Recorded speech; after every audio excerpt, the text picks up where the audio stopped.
All right, guys, let's get today's video started with kicking off the next raffle. And a big thank you needs to go out to you guys first for making the last, I think, 2 or 3 raffles a huge success. So thank you guys for going over to the Discord. Link down in the description below if you haven't joined the Discord yet. But guys, thank you guys for joining the Discord, getting down to that raffle channel and entering the raffles. There are some amazing books going up for raffle every single week. And this week is No Slouch, and it is a book that I do not have in my collection, and I would love to add to my collection. It is Absolute Batman, San Diego Comic-Con 2024 Ashcan. It is absolutely gorgeous. I don't think this is a 9.8 candidate, but that does not mean that I do not want to add this book to my collection. It is a raw copy. There will be 22 spots, $10 a spot. If you guys are interested in getting your hands on this book for possibly only 10 bucks, guys, go to the Discord and join this raffle. All right, guys, that is the latest raffle, so let's not waste any more time. Let's go ahead and dive in to today's video.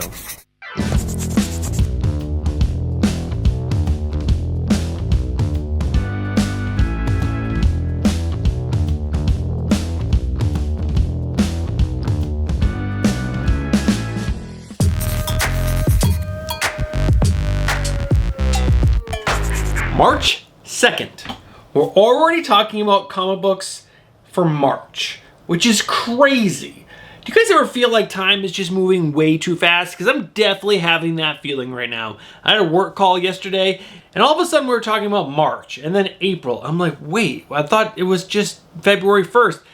It's the end of February already. Time is just flying by. But guys, like I said, today is your final order cutoff highlights video. I'm going to cover everything, not just the depression that I'm feeling right now, because it's that winter depression that we are inside. It's cold all the time. Like I'm in New York. We're just getting feet of snow for no reason. But we're going to talk about all the books that you need to know that are on this weekend's final order cutoff, so that way you guys have that information and you can pre-order these books at a sweet, sweet discount. At some place you can get up to 30 to 35% off the cover price of those open order books. I'll cover speculation in the gut, speculation on the cover. Any new number ones I think you should pre-order because the synopsis sounds so good. And then I'll wrap this video up covering all the amazing variant covers that I found on this weekend's, like I said, final order cutoff. Yeah, time just feels like it's like rocket speed right now. It's crazy. And I don't want it to be summer just yet. I want a little bit of spring. I want to feel the spring. But I also want to talk to you guys about all the books that I found that have speculation either in the guts or on the cover. All right, guys, I did not find a lot of good speculation in the guts. I did find a couple things, but I do have a little section that I'm going to talk to you guys about that is possible speculation, and that is, will the buzz continue? Because there are some indie books that are just flying off the shelves, and we're getting the second issue to a couple of those books this week. And the first book up is White Sky, issue number 2. I'll show some eBay sales of issue number 1 up on the screen right now, so that way you guys can see how well issue number 1 sold. Will the buzz continue into issue number 2? Normally it doesn't with indie titles, but who knows? I don't understand why some of these books are selling so well, but keep an eye on that one. White Sky, issue number 2. Also, the Florida Hippopotamus Cocaine Massacre, issue number 2, which I did tell you guys about because I thought the synopsis sounded really cool. And guys, this book is selling well on the secondary market, at least issue number 1, because we are getting the second issue on this weekend's final order cutoff. So will the buzz continue around that? There's also Murder Drones, issue number 2. This book is not selling as well as the previous 2, but the ratio books for issue number 1 for this are selling well. I personally did not read the synopsis for this book, so I don't know much about it. I just know that people in the Discord were talking about it, so I figured I'd throw this up on screen. That way you guys can do your own research. Will the buzz continue into issue number 2? I don't think so, but you know, that's why I tell you guys to do your own research. All right, guys, let's talk about the 2 books that have something in the guts. And first up is Harley Quinn, issue number 60. Now, if you read the synopsis, it does mention that Harley Quinn is now going to be going by the moniker of Bat Quinn. But I did read something online that something happens to Harley during DCKO, that her personality is split into 2 separate beings. There's going to be the crazier side and the not crazier side, and the crazier side is going to be this new character called Bat Quinn. Now, I did not follow up on that. I probably should have followed up on that, but even still, if she's going to be going by Batquin now, we could call this the first appearance of this new moniker of Batquin, which is not the best, I know, speculation, but I'm giving you guys the crumbs. Do your own research. And last but not least, we got Eternals 50th Anniversary Special, issue number 1, with the first appearance of the Lost Eternal. This is a new Eternal that is being introduced to us in this book, so there is a true first appearance in this. There are some pretty cool variant covers for this. Am I super excited about this? I am not, but I'm not a big Eternals fan, but I know some people are, so guys, keep an eye on this book. But that is everything for In the Gut speculation. Let's do the cover speculation. First up is Wade Wilson, Deadpool, issue number 1 with the second print. Guess what? 1 in 25 virgin ratio variant done by Federico Vincentini. Will the 1 in 25 second prints continue to sell well on the secondary market? The trend has continued, so my guess is this probably will, but guys, keep an eye on it. Next up, Captain America, issue number 7, the second print. Guess what? 1 in 25 virgin ratio variant done by Dan Jurgens.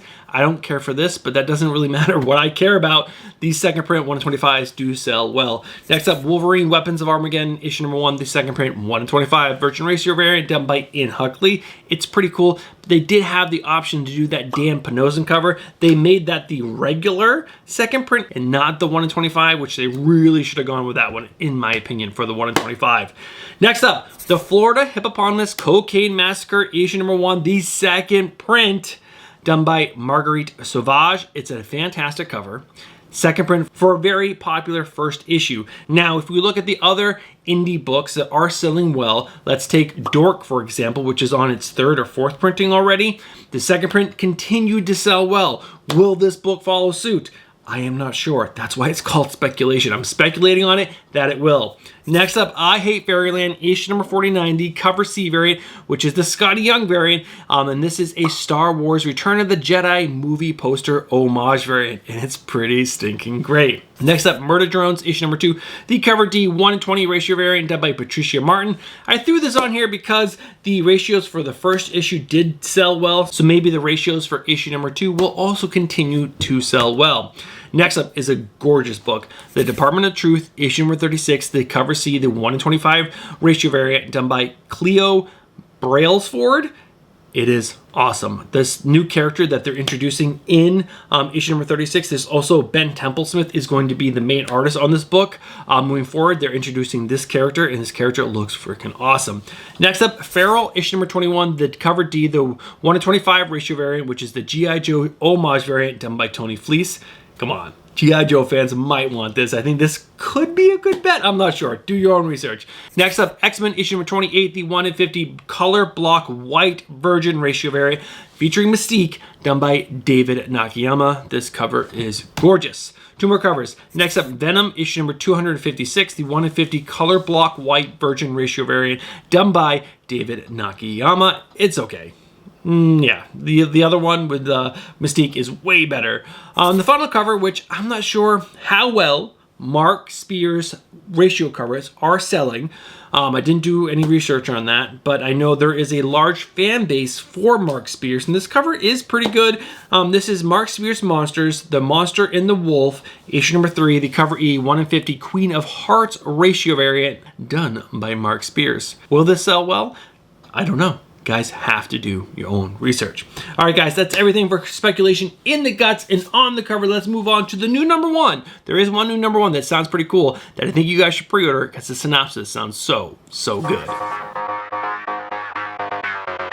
All right, guys, new number 1. It's called Honor and Curse Eternal, issue number 1. This is coming from the writer of Mark London, has art by Jamie Infante. Now, I was originally shown this in the Discord by one of the Discord members. He laid out all the variant covers for the first 3 issues because you can see them already, and the cover A's are so good. I was like, oh my god, this is a great, cover lover pick. But then I read the synopsis, and I was like, oh, this is also going to be a really cool book. And it's also coming out from Mad Cave Studios, the publisher, and they put out some really good stuff lately, so I'm feeling good about this pick. But let's read the synopsis. An immortal ninja, cursed with a vengeful war spirit, is forced out of hiding to protect the last descendants of his sworn family, even if it means unleashing the monster within. 600 years ago, ninja warrior Genshi Shakagura vanished from history. I'm sorry, I totally butchered that name, I know. Cursed with immortality and haunted by a war-hungry spirit known as the Tengu. Now living in modern-day New York, Genshi's centuries of silence shatter when a terrorist strike and a kidnapping tied to his ancient past force him back into battle. To reclaim his honor, he must once again unleash the curse he's spent lifetimes trying to contain. Sounds like it could be stinking awesome.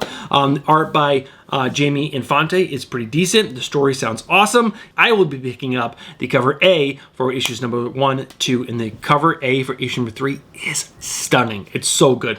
Really excited for this book, guys. Let me know what you think about this down in the comments below. All right, guys, let's wrap up this video with covering all the amazing variant covers that I found on this weekend's Final Order Cutoff. All right, guys, variant covers. There are so many good ones on this weekend's Final Order Cutoff. My order is gonna be stupid again. It was like 150 last week. It's gonna be 150 probably this week. First up, DC, then Marvel, then Indie. And the first cover we're going to talk about is Absolute Wonder Woman, issue number 18, the cover D variant done by Yasmin Putri. Not her best, but those skeletons look freaking badass. Next up, DocComix, issue number 1107, the cover E, corner box spot foil variant done by Jorge Jimenez. Him on Batman is just the best. Next up is a great cover with Superman, issue number 36, the cover A, done by Dan Moore, featuring Superboy Prime. He's gonna get a big part in this next part of Superman. I believe Superman is missing after DCKO or something, but Superboy Prime is gonna step in and do his best. I like that they're giving him a redemption arc. I think that's gonna be absolutely amazing. I loved when villains turn good for a little while at least, and hopefully Superboy Prime could maybe stay good, but I love that he breaks the fourth wall or third wall, whatever it is. It's so good. Next up is another cover for Superman issue number 36, which is the cover C, which features Superboy Prime reading Absolute Superman, eating some popcorn and looking like just engrossed and excited reading the book. But there's a cover H with him reading an issue of Superman, which is again just so good. The covers are done by Rod Reese. They're fantastic. Then there's the cover D, which is the wraparound variant done by Torrin Clark, which is amazing. I wish there was an easy way to display these wraparound variants. I might just buy 2 copies of this, put them in comic capsules, and then just butt them up next to each other because the cover is so good, featuring all the different Superboys. There's also the cover F, which is the corner box spot foil variant done by Skylar Patras, which is pretty good. Next up, Justice League Unlimited issue number 17, the cover B, done by Bruno Redondo, featuring Ted Kord wearing a Booster Gold sweater and then Booster Gold wearing a Blue Beetle sweater. Classic, like late 80s, early 90s family photo. It is so good. Next up is the cover H for the same book, which is the corner box spot foil variant done by Dan Mora. That is such a mouthful. It's just Dan Mora, Wonder Woman, Red Tornado, awesome. Love this next cover. It's gonna go with my David Aja variants. Green Lantern issue number 33, the cover C, done by David Aja. So good. Harley Quinn issue number 60, the cover B, done by David Nakayama. Love the bright red background. Next up, the cover C variant done by Gillian March for Harley Quinn issue number 60. That awesome Todd McFarlane Batman homage, really amazing. Next up are all the amazing covers for DC, Marvel, Superman, and Spider-Man issue number 1, which is a one-shot. Let's just run through quickly all the amazing variants that I like. There are so many more than just the ones that I like. But I like the cover G done by Gabriel Del Otto. It's hands down my favorite. Next up is the cover H done by Mitch Gerards. It's so good. Next up is the cover I, which is the Adam Hughes variant. I think Supergirl looks really great. Spider-Woman doesn't look as good, but you know, it's still Adam Hughes. Next up is the cover V, which is the David Talaski variant. Black Cat Power Girl. Really great cover right there. Next up, the cover X. That's right, the cover X, done by Jorge Jimenez. And I think Jimenez has 3 or 4 variants just for this book, which is crazy, but this one is my favorite, done by him. Next up, the cover E, done by Oliver Kopel, which is stunning. His artwork is so good, and the way he does Spider-Man is amazing. I saw him painting this on his IG account yesterday. So good. So good. All right, guys, that's everything I liked from DC. Let's move over to Marvel. First up, X-Men issue number 28, the color block white variant in the 1 in 50 Virgin Ratio variant, done by David Nakayama. Mystique, David Nakayama. Match made, not in heaven, but like somewhere close to it. It's so good. Next up, Venom issue number 256, the Ultimate Farewell variant, done by Dole. It's awesome. features the Ultimate Universe trade dress, but on the regular Venom book, I guess this is them saying goodbye to the Ultimate Universe. I don't understand this cover so much, but it is gorgeous, so that's why it's a cover lover pick. Next up, Nova Centurion, issue number 6, the cover A, done by Alessandro Cappuccio. I just love this guy's artwork, and look how cool. You got Richard Rider, you got the girl, I forgot what her character's name is, but then you got Star-Lord as well. So freaking cool. That was everything from Marvel. Short and sweet, but the indies, there is a lot. So first up, we got Teenage Mutant Ninja Turtles, issue number 17, the cover C, done by Mark Spears. Not a huge Mark Spears fan myself, but this cover is freaking dope. Next up, Void Rivals, issue number 28, the cover C, done by Ben Oliver. All the variants for Void Rivals in G.I. Joe have been stunning, and this is so good. Next up, The Department of Truth, issue number 36, the cover A, done by Martin Simmons. Again, this new character they're introducing is so cool. And if you notice in the background, there's a T-Rex. Like, it looks like she's coming to eat her. So good. Then we got the cover B, which is the 1-in-10 ratio variant done by Ben Templesmith, featuring that Tyrannosaurus Rex, but in like the silhouette of the American flag. Crazy. And then there's that cover C, 1-in-25 ratio variant done by Chloe Brailsford, which is so stunning. Next up, Hyde Street, issue number 11, the cover C, done by Raza. Raza on High Street? Yes, please.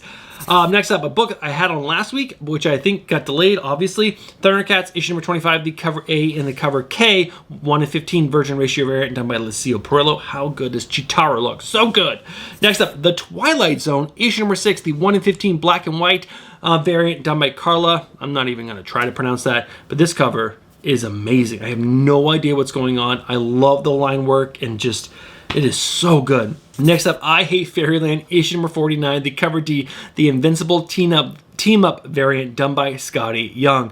Image is doing this huge team up variants across the whole entire line, Invincible everywhere, but this is the first one I actually really like. It's hilarious because if you watch the Invincible TV show, this is how Invincible looks almost all the time. He's got the crap beat out of him so much, and this is freaking hilarious. Next up, Hello Darkness, issue number 20, the cover E, which is a 1-in-20 virgin ratio variant done by someone they haven't announced yet. I think it's Miguel Mercado, but I could be 100% wrong, but this cover is amazing. Next up, Savage Dragon. That's right, Savage Dragon, issue number 280, the cover C, done by Brad Booth. I own one Savage Dragon.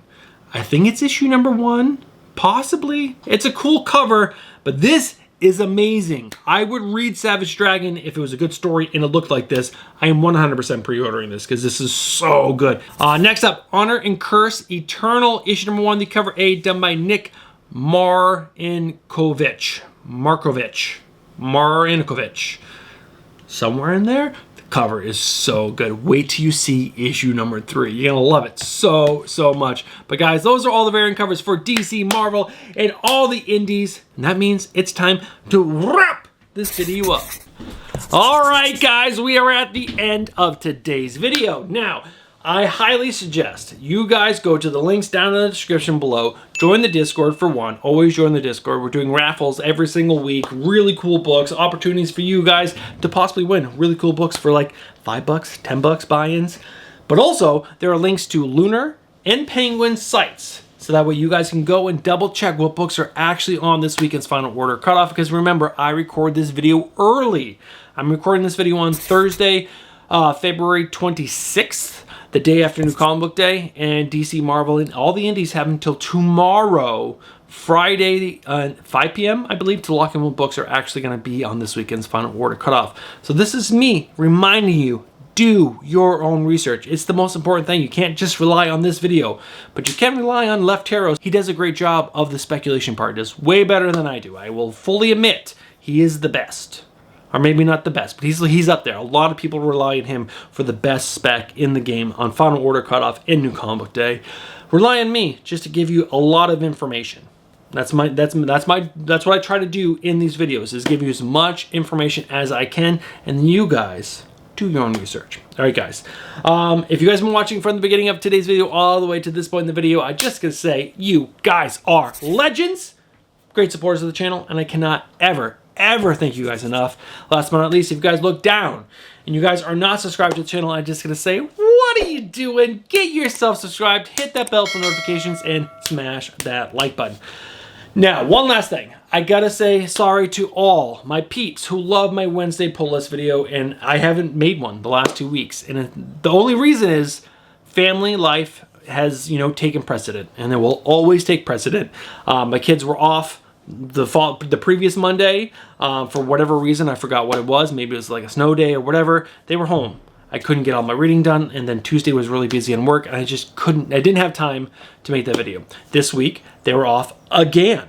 Again, they were off because another snow day. So it's just been super busy in my household, so I apologize. I'll be back to my regular scheduled programming next week, which is a good thing. I'm gonna get caught up on all my reading. I'm still behind so much, but that's okay. I'm gonna do my best. I'm gonna get caught up. We're gonna have a great Wednesday pull list video next week. It's gonna be so much fun, but I just wanna let you guys know, I do hate missing those videos, but you know what? Family will always come first. But with that said, I hope you guys have a great weekend, a great final order cutoff, and I'll catch you guys in the next one. Peace.